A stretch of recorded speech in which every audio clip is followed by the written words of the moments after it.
todos, compañeros, compañeras, profesor. Pues bueno, en esta ocasión, nosotros, el equipo 5 vamos a darles una pequeña charla acerca de las claves metalingüísticas.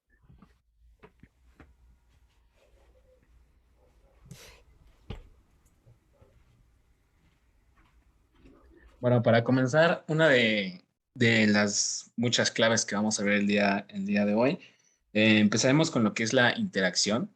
Entonces, la interacción nos remite a este proceso como de significación, lo cual nos acerca a un proceso de comunicación en donde la voluntad, la intención y el intercambio hacen la diferencia, así haciendo más útil y operativa, aunque menos específica que una interrelación. Y como dice John, el autor John B.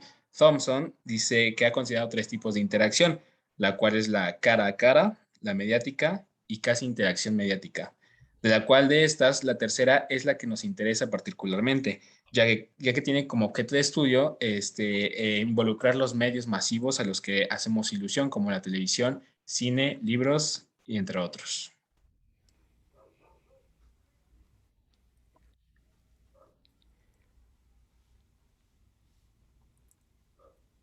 Bueno, la segunda sería el discurso.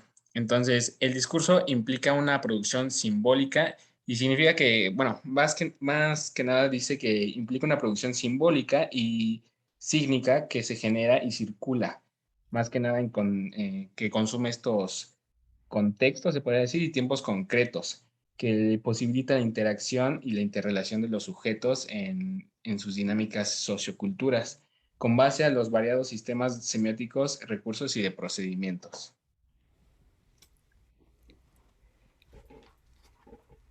La tercera que veremos sería la enunciación, que citando lo que dice Emily Beneviste, si no mal pronuncio, dice que hay que atender la condición específica de la enunciación. Esto quiere decir que es el acto mismo de producir un enunciado y no el texto del enunciado, lo que es nuestro objeto. Este acto se debe al que el locutor que moviliza la lengua por su cuenta tiene una relación entre el locutor y lo que viene siendo la lengua, que determina los caracteres lingüísticos de una enunciación.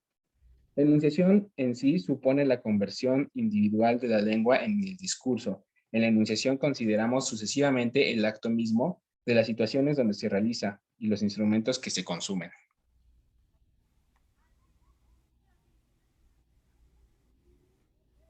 Bueno, la siguiente clave metalingüística es la del enunciado y según el autor A. J. Greimas, el enunciado se puede definir o interpretar de dos maneras. La primera es que se concibe como una unidad de sentido que depende de la cadena hablada o del texto escrito, y la segunda es que también se puede interpretar como el resultado del acto de la enunciación. De igual forma, el autor Oswald Ducrot nos dice que el enunciado es la unidad menor que constituye el discurso y que éste se puede solamente ver y oír. La siguiente, por favor.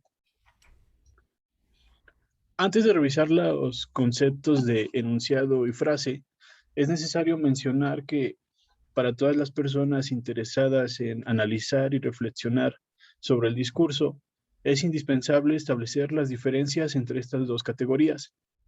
El enunciado es una realidad empírica que se puede observar cuando escuchamos hablar a la gente. La frase, por otra parte, es una construcción del lingüista que sirve para explicar la infinidad de enunciados. Significa que la frase es algo que no se puede observar y que solamente vemos y oímos enunciados. Y el enunciado nos remite a la fuerza ilocutiva. Esto se refiere al acto de solicitar, advertir, aconsejar, censurar, alabar, entre otras. También encontramos los efectos perlocutivos, que se refiere a los actos de contestar, obedecer, rechazar, negar. Bueno, igual hay más. Podemos decir, en conclusión, que el enunciado está para ser interpretado, mientras que la frase es una unidad que se puede analizar siguiendo una lógica gramatical que es la del sujeto y predicado. En cuanto a la enunciación audiovisual, esta clave metalingüística se refiere a la competencia y a la autoridad que tienen los sujetos en este proceso, o sea, los enunciadores, los enunciatarios, narradores. Bueno, en conclusión, la enunciación audiovisual es el acto de utilizar los lenguajes audiovisuales para producir enunciados.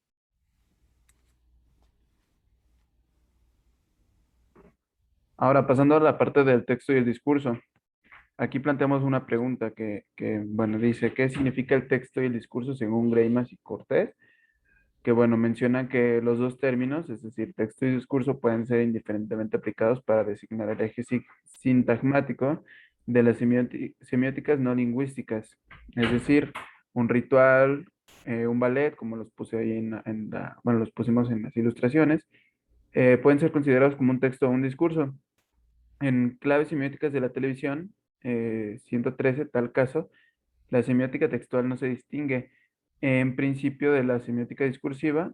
Y bueno, esto fue una pequeña cita de Greimas, pero además, eh, sin embargo, de todo lo argumentado en torno de la homologación entre el texto y el discurso, hay autores que asumen estas dos categorías diferenciadamente.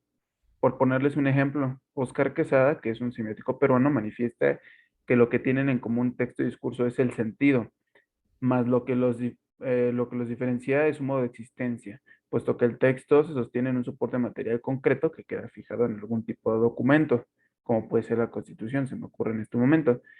Y el discurso es el contenido semiótico del texto, es decir, que es el proceso semiótico mediante el cual los sujetos actualizan el texto real, y de esta manera los sujetos de la semiótica se constituyen también en sujetos contenidos en el texto. Este siguiente, porfa. Bueno, en pocas palabras, de todo esto que les acabo de mencionar, pues podemos definir al texto como cualquier constructo sígnico que se actualiza en el discurso sin importar las sustancias expresivas con las cuales se haya construido o estructurado. Y por ello, un texto puede ser un filme, una publicidad de radio televisiva, una pintura, una sinfonía, una representación teatral, una poesía, etcétera.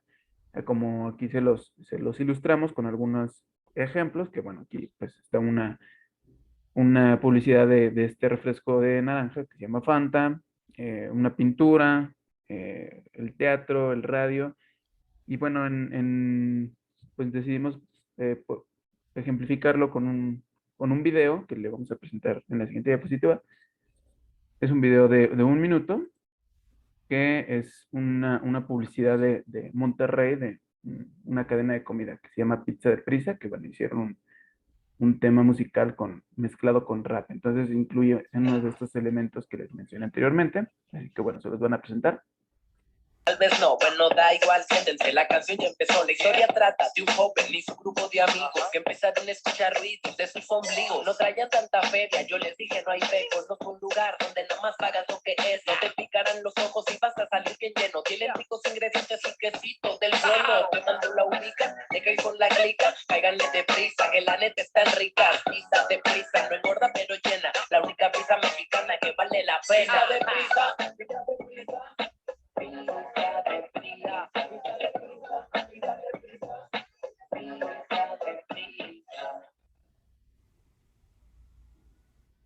Ahí está, como les comenté, pues era un video pues bastante breve, es una publicidad, como les comentaba, de Monterrey. Y bueno, esta publicidad pues mezcla algunos de los elementos que les mencioné anteriormente, ¿no? Que es la publicidad, la música, e incluso, bueno, en esta no se hace una representación actuada, pero en otros spots de la misma marca, pues sí se ha presentado. Por si los quieren buscar, pues ahí están en YouTube. Pero bueno, pasamos a la siguiente, por favor. Ahora pasamos al discurso televisivo, que bueno, en resumidas cuentas, no es más que el resultado producido por el acto de la enunciación televisiva. ¿Esto qué quiere decir? Que, bueno, pues el resultado de la enunciación que se expresa o materializa en frases o enunciados, y estos al expandirse y cohesionarse, semióticamente toman el nombre de discurso. ¿Qué quiere decir todo esto? Bueno, esto equivale a que justamente gracias a ese recorrido generativo, a ese discurrir de los sujetos en el espacio-tiempo, a ese apropiarse del aparato formal del lenguaje televisivo, logran formalizarse y fijarse en constructos semióticos que pues generalmente solemos llamar textos, como el ejemplo que les presento aquí en la siguiente diapositiva, que bueno, es un ejemplo que yo creo que todos conocemos, ¿no? Es de conocimiento común, que bueno, pues es este libro o esta serie de libros que nos propone el locutor mexicano Jordi Rosado, que bueno, como sabemos, pues después de ir avanzando en su carrera en la televisión y en la radio, cuando fue empezando a ganar más fama, pues decide sacar esta serie de libros llamados ¿Qué húbole con?, ¿no? Pues hablando acerca de diversos temas de la vida cotidiana, y básicamente en ellos retoma todo lo que justamente es lo del discurso televisivo, lo conjunta y pues da algunos ejemplos de qué se puede hacer en estas situaciones de la vida cotidiana, ¿no? Pero bueno, pues esta lectura pues, es una lectura bastante breve, es un texto pues bastante cortito, entonces, pues básicamente es nuestra exposición. No sé si alguien de ustedes tenga alguna duda, bueno, aquí están las referencias. No sé si alguno de ustedes tenga una duda, pero bueno, de no ser así, pues les agradecemos muchísimo su atención.